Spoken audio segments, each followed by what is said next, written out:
এখন আমরা দেখব আবহবিকারের প্রকারভেদ। এখানে যেরকম আমরা দেখতে পাচ্ছি যে আবহবিকারের প্রকারভেদ হচ্ছে প্রধানত তিন ধরনের আবহবিকার পৃথিবীতে হয়ে থাকে। প্রথমটা হচ্ছে যান্ত্রিক আবহবিকার, দ্বিতীয়টা রাসায়নিক আবহবিকার এবং তৃতীয়টা জৈব আবহবিকার। তো আমরা এক এক করে প্রত্যেকটা আবহবিকার সম্পর্কে বিস্তারিতভাবে জানব। তো আজকে আমরা দেখব যান্ত্রিক আবহবিকার কাকে বলে। প্রথম প্রশ্ন হচ্ছে যান্ত্রিক আবহবিকার কি? ঠিক, এই যান্ত্রিক আবহবিকার হচ্ছে বায়ুর উষ্ণতার তারতম্যের জন্য বা আর্দ্রতার তারতম্যের জন্য বা শিলায় চাপের তারতম্যের জন্য শিলার কোনো রাসায়নিক পরিবর্তন না হয়ে, ঠিক আছে, শুধুমাত্র ভৌতিক পরিবর্তন হয়, অর্থাৎ ভেঙে টুকরো টুকরো হয়ে যায়, তাকে কি বলবো? যান্ত্রিক আবহবিকার বলবো। যান্ত্রিক আবহবিকার কেন বলা হচ্ছে? কারণ এখানে কোনো শিলা রাসায়নিক পরিবর্তন হচ্ছে না। যদি গ্রানাইট শিলাতে আবহবিকার হয়, ঠিক আছে, ভেঙে টুকরো টুকরো হবে, ছোট ছোট গ্রানাইট শিলাই থেকে যাবে, অন্য শিলায় পরিণত হবে না, বা তার কোনো ধার্মিক বা রাসায়নিক পরিবর্তন হচ্ছে না। এটাকে কি বলা হচ্ছে?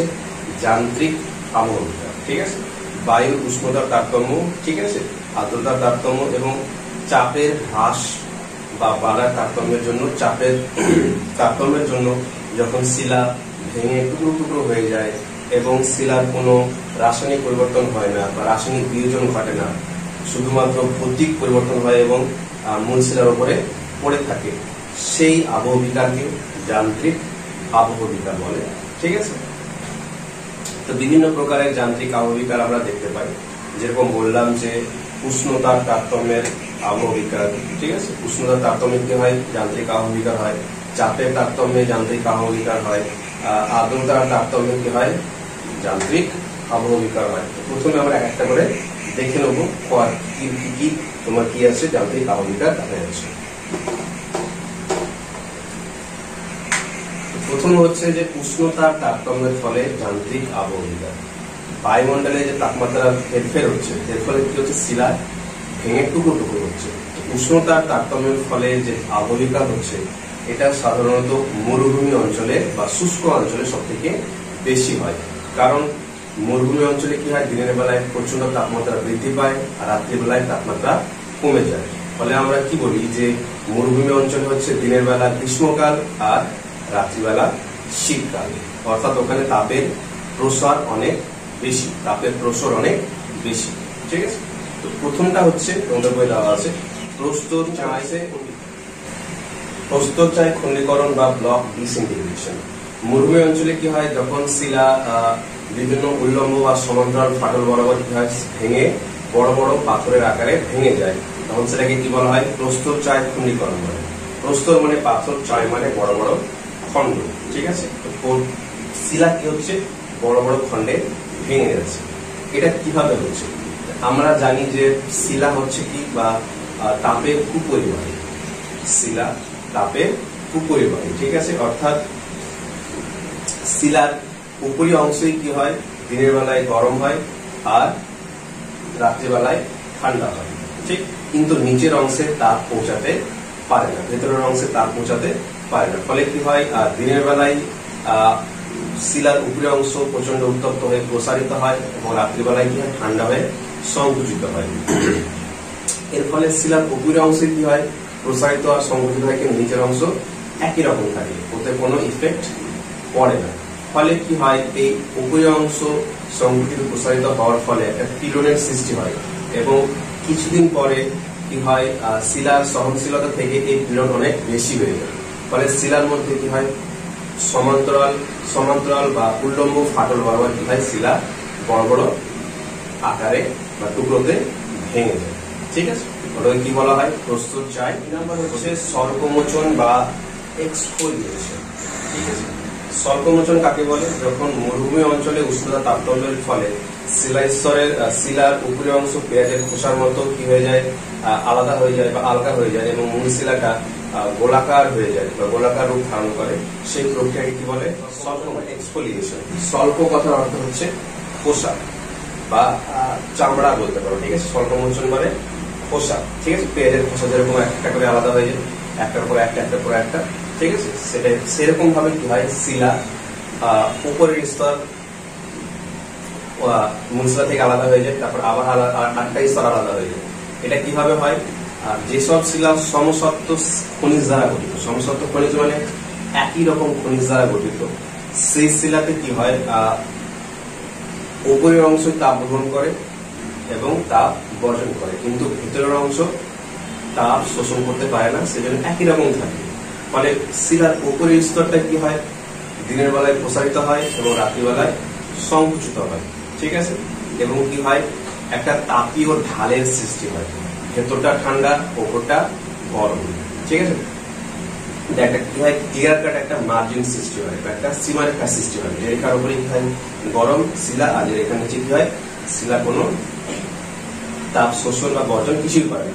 ফলে যেটুকু অংশ কি করে তাপ শোষণ করে উপরের অংশ, সেটা কি হয় কিছুদিনের মধ্যে, কিছুদিনের পরে মূল শিলা থেকে খোসার মতো হয়ে আলাদা হয়ে যায় এবং মূল শিলাটা কি হয়ে যায় গোলাকৃতি ধারণ করে। একে কি বলে স্বল্প মোচন, ক্ষুদ্রকণা বিসরণ বা গ্র্যানুলার ডিসইন্টিগ্রেশন। এটা কি? এটা যখন মরুভূমি অঞ্চলে শিলা প্রচন্ড আওয়াজ করে ছোট ছোট ক্ষুদ্র ক্ষুদ্র অংশে ভেঙে যায়, সেই প্রক্রিয়াকে বলে ক্ষুদ্রকণা বিসরণ বলে। এটা কিভাবে হয়? যখন শিলা কি হয় বিভিন্ন রকমের খনিজ দ্বারা গঠিত হয়, একাধিক খনিজ দ্বারা গঠিত হয় এবং প্রত্যেক খনিজের কি আলাদা, রং আলাদা, ধর্ম আলাদা, গঠন আলাদা। ফলে প্রত্যেকটা ছোট ছোট খনিজ কি বলতো বিভিন্ন ভাবে কি বলতো উষ্ণতার সাথে কি হয় রিঅ্যাক্ট করে। কোন খনিজ শিলার মধ্যে থাকা কোন খনিজ, সাপোজ করো এটা একটা শিলা, এখানে 4 রকমের খনিজ আছে, 1 2 3 4, 4টা আলাদা আলাদা ধর্মের খনিজ, ঠিক আছে। এখন 1 নম্বর খনিজটা কি সাপোজ করো দ্রুত গরম হয় এবং দ্রুত ঠান্ডা হয়। দ্রুত গরম হলে কি হবে সেটা বেশি প্রসারিত হবে, কিন্তু 2 নম্বরটা কি বলতো তাপের কুপরিবাহে খুব কম গরম হয়, ঠিক আছে, বা ধীরে ধীরে গরম হয়, ফলে অল্প প্রসারিত হবে, ঠিক আছে। এটা বেশি প্রসারিত হচ্ছে, এটা কম প্রসারিত হচ্ছে, এর ফলে কি হচ্ছে এখানে পীড়নের সৃষ্টি হচ্ছে। সেরকম এটাও প্রত্যেকটা খনিজের আলাদা আলাদা ধর্ম হওয়ার ফলে খনিজগুলা কি হবে প্রচন্ড আওয়াজ করে এক অপরের থেকে আলাদা হয়ে যাবে। এটাকে কি বলা হয় ক্ষুদ্রকণা বিসরণ বা গ্র্যানুলার ডিসইন্টিগ্রেশন। এরপরে দেখবো আর চাপের তারতম্যের ফলে কি হয় যান্ত্রিক আবহবিকার। চাপ বৃদ্ধি পায় বা চাপ সরে যায়, এর ফলে যান্ত্রিক আবহবিকার হয়। তো প্রথম হচ্ছে কি তুহিন খণ্ডীকরণ। তুহিন মানে বরফ। সাধারণত শীতল অঞ্চলে বা পার্বত্য অঞ্চলে যখন কি হয় কোনো শিলার মধ্যে কোনো ফাটল থাকে, ফাটলের মধ্যে যদি জল প্রবেশ করে, সাপোজ করে একটা শিলা, এখানে কি আছে ফাটল আছে, ঠিক আছে, এই ফাটলে কি হলো আর গ্রীষ্মকালে বা দিনের বেলায় কি হলো জল জমে গেল, জল প্রবেশ করলো, বৃষ্টির জল প্রবেশ করলো। কিন্তু রাত্রিবেলায় তাপমাত্রা কমে গেলে বা শীতকালে তাপমাত্রা কমে গেলে কি হবে এই জল বরফে পরিণত হবে। আর আমরা কি জানি যখন জল বরফে পরিণত হয় তখন আয়তনে বৃদ্ধি পায়। ফলে এখানে যখন বরফ সৃষ্টি হবে তখন কি হবে শিলার মধ্যে চারিদিকে একটা পার্শ্ব চাপের সৃষ্টি করবে, অর্থাৎ আয়তনে বেড়ে গেল, ফলে বেশি জায়গা নেবে, ফলে শিলার মধ্যে কি হবে চাপের সৃষ্টি করবে। এর ফলে কি হবে যে বরফের চাপে পানিটা আরো ধীরে ধীরে বড় হয়ে যাবে, ঠিক আছে।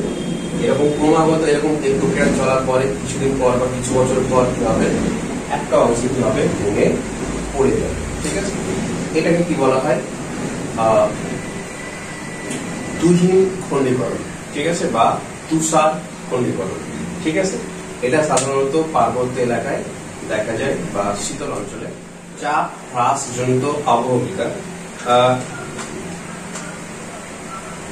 গ্রানাইট শিলা যে আছে সেটা মাটির বা ভূপৃষ্ঠের নিচে থাকে, ঠিক আছে, গ্রানাইট শিলা ভূপৃষ্ঠের নিচে থাকে, তো ফলে কি হয় উপর থেকে একটা প্রচন্ড চাপে থাকে, ঠিক আছে। সাপোজ করো এটা আমাদের ভূপৃষ্ঠ, এখানে কি আছে এটা হচ্ছে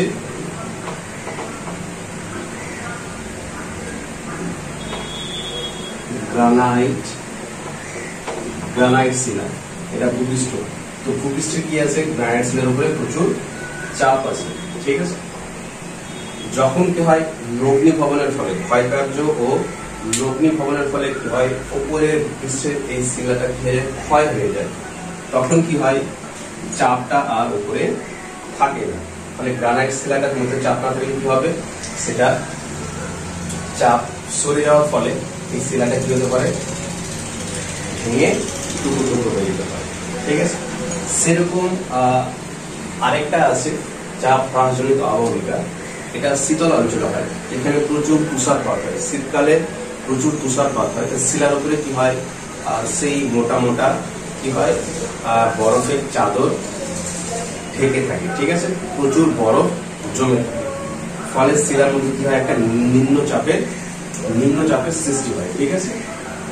কিন্তু গ্রীষ্মকালে কি হলো, গ্রীষ্মকালে বরফ গলে সরে গেল, ফলে উপর থেকে যে চাপটা ছিল সেটা থাকলো না, ফলে নিচের শিলাটা কি হবে আবার উপরের দিকে উঠে আসবে, ঠিক আছে, স্প্রিং এর মতো। ফলে এভাবে এই প্রক্রিয়া চলার ফলে কি হবে, শিলার উপরের অংশটা কি হতে পারে, ভেঙে টুকরো টুকরো